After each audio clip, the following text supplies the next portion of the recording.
The screenwriter is Michael Mitnick. This script was on the Blacklist, the annual online list of best unproduced screenplays. My understanding is that when you came aboard, Benedict Cumberbatch was already attached. How did this script find its way to you? In the most boring traditional Hollywood way. It was submitted. I was developing a few things after me and Earl, and there was one in particular that was taking a little longer, and I wanted to start reading material. And at first, I read this and didn't fully get it because I wasn't that interested in electricity, you know, which is odd. But I couldn't shake it. It was all the other layers that were there about ego and humility and ambition and how far you'll go to be remembered. And I think it was still fresh off of Earl, and I was very much obsessed with or trying to process grief in my own life, and I think responded to subconsciously. Now there's been a little time for me to be able to see myself, a little more of myself in it, but there was a lot of trying to integrate loss and understand that, and at some point I just felt like I needed to do it if I could do it the way I wanted to, which was getting a period piece and just like deconstructing it and making it look like a contemporary film, because it should.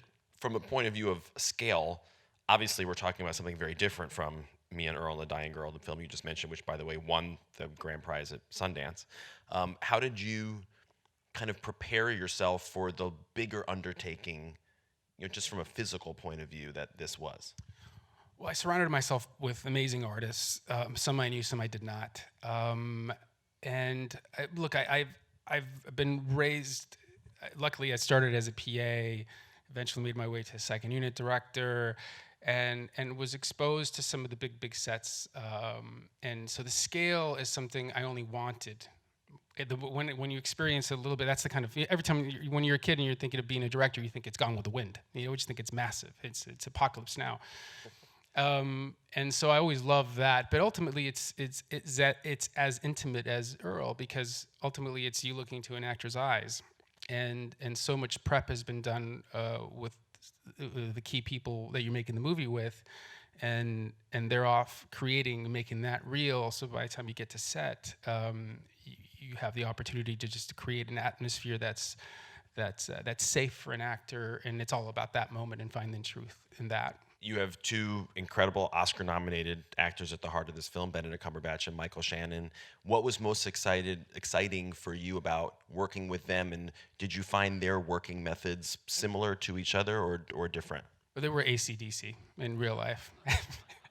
Their process is completely different, and that was a treat. I love actors. I absolutely adore actors.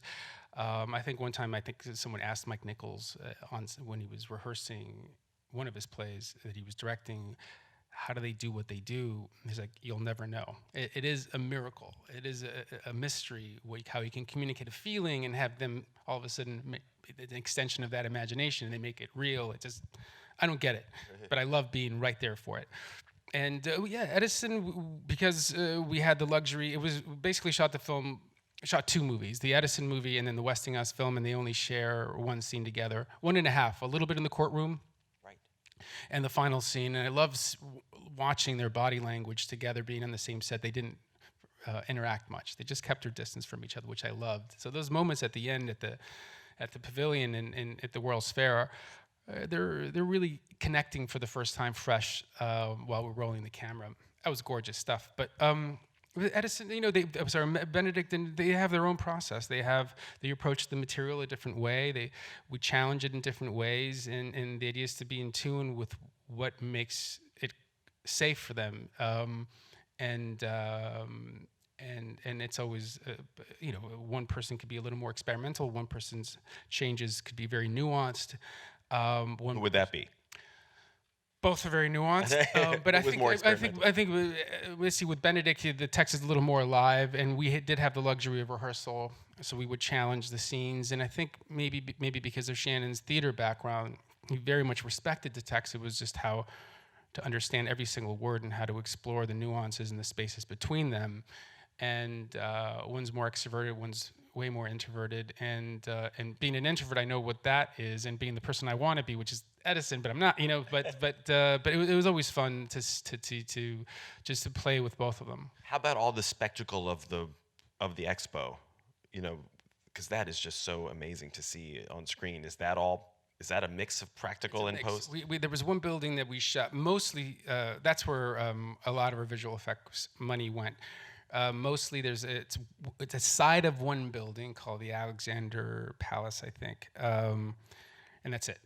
So we used that, which is very similar to the architecture at the Chicago World's Fair, at the Electricity Pavilion, and used that as much as we could. And then we had the reverse was London, and I couldn't do anything there, so we would extend that way. And a lot of their images were inspired by the few photographs that are available from the World's Fair 1893, because the following World's Fair motion picture already existed. So there's a lot of footage, and at times I was tempted to use some real footage in the triptychs, but it would make no sense. Right. So whatever we had, we tried to kind of take from that, and there aren't very many of them. They just had to be very carefully storyboarded and designed, and then it came together like a puzzle. Alfonso, it's very great much. to talk to you. Thank you all so much Thank for you. being here today.